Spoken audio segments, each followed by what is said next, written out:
So we were friends for a really long time in high school. And then we all ended up down here in Phoenix, like at different times, not too far apart, but different times. And we used to go to shows all the time. That's like all we did because we couldn't get into bars. And so we decided... We got into bars. They did. They had fake IDs. So we just decided, we were sitting in a pool one day talking about our friend Vicky and how her nickname was Juicy Newt. And she said, and then Sarah said, that'd be a funny name for a band or something, right? An all-girl band is what she said. An all-girl band, yeah. And so we're like, fuck it, let's do it. So we did. And I called the drums. She called, I get drums. I think you guys had it called before I got there. No, you were there. I think I pretty much told everybody. I was like, I get to play the drums, and you played guitar in high school, so you should play guitar. And I've always had a thing for bass players, so I had to choose the bass. And then I sang. That's how Juicy Newt started. I feel like we're kind of catty. Yeah, I feel like... Well, we don't feel like... A lot of people try and pigeonhole us as, well, you're girls, so you have to play with girls. And we've held our own for years playing with boys. There's no reason, because we have vaginas, we have to play with other vaginas. Like, it's exactly. But we don't mind doing it. If we it don't happens mind to be it, other girls. If we're members of Chicks with Pics and everything, like, you know, but that... They get actually some really cool gigs for us, and a lot. Well, I like all kinds of music. I can't say that I try to sound like anybody else because I don't think I'm good enough to sound like anybody else. I kind of just play whatever I can play. But I always wanted, when we very first started being a band, my ultimate goal was for one day to have Dave Grohl know who I was and to know that I'm a good drummer, or to think that I was a good drummer. That was the ultimate. But I don't know. I guess I'm kind of more of the rock side, I guess. Like 90s alternative rock. Yeah. Kinda, or like, I guess I kind of like harder music than they do, I'd say. I like everything pretty much. The only thing I really can't train my ears to really enjoy is like super metal. But other than that, I pretty much like everything. I used to say that I liked everything but polka, but I actually like polka a lot too. And I don't know. I do. I listen to everything. Right now I'm kind of in like a folksy, bluesy kind of phase. Like I listen to a lot of Amos Lee, Ray LaMontagne, and stuff like that. But I love Veruca Salt. For me is like huge. I think musically inspiration for sure. I don't know. My favorite singer is Freddie Mercury, Etta James, Otis Redding, that kind of stuff. But I like everything. I hate this question because there's not like one person that I ever looked at and went, that's who I want to be. Yeah. It's kind of like this collection of I started young musically, like learning classical music and playing classical music, and at the same time loving dance music and being a dancer and listening to hip hop and rock and heavy metal and the blues and the old country and everything. And it's all just kind of like I've always been into music and always loved performing. And so it's just kind of like, well, that's where I belong.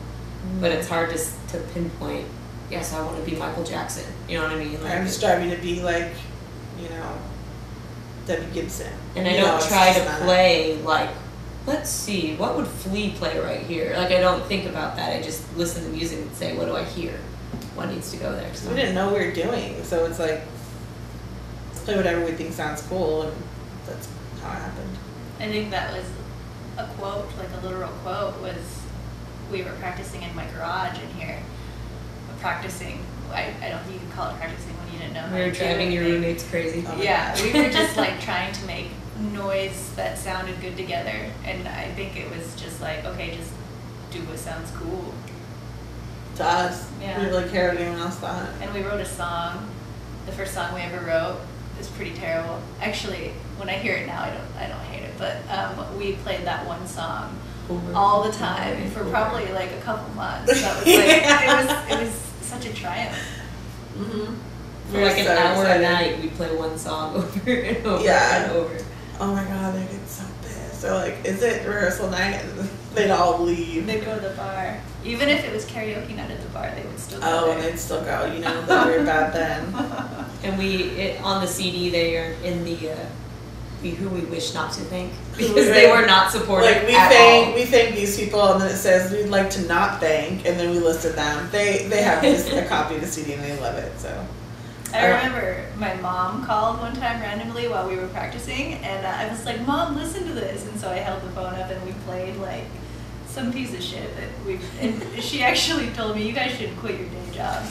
So covers with us, because we have such different musical taste, is like pulling teeth. Like we talk about a cover for a year before we can all three finally agree on one cover. Yeah. Oh yeah, we just decided that we needed to play a cover. I don't know, it feels like something you need to do.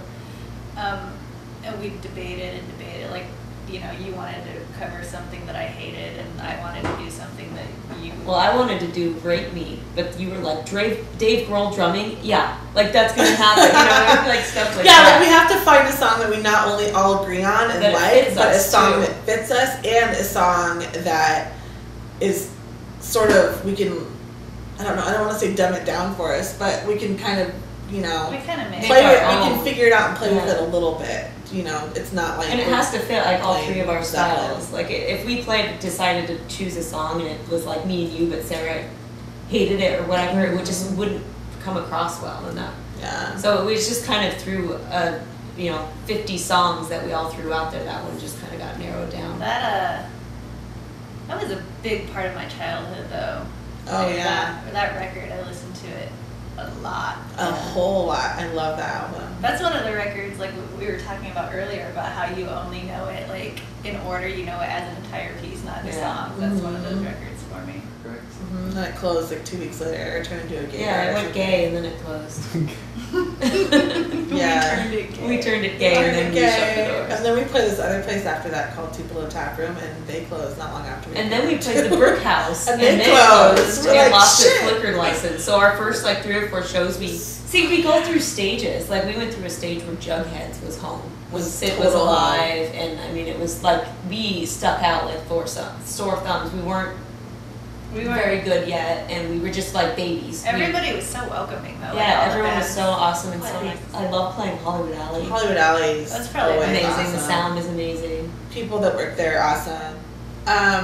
Coldplay was awesome. I wasn't expecting. It was the first year that we went. They were the one with Clocks just came out, whatever album that was, and I'd heard a little bit about them and wasn't expecting much. And I was freezing my ass off at Coachella, huddled in this little like ball of myself, and they came on and just blew me away. Just absolutely blew me away. I thought they were amazing. Yeah, they were really good. And then Coachella last year was really awesome. I went and saw Ainsley in September last year, and that was awesome. But just the whole experience, like the night, everything about it, that was really awesome. Oh man.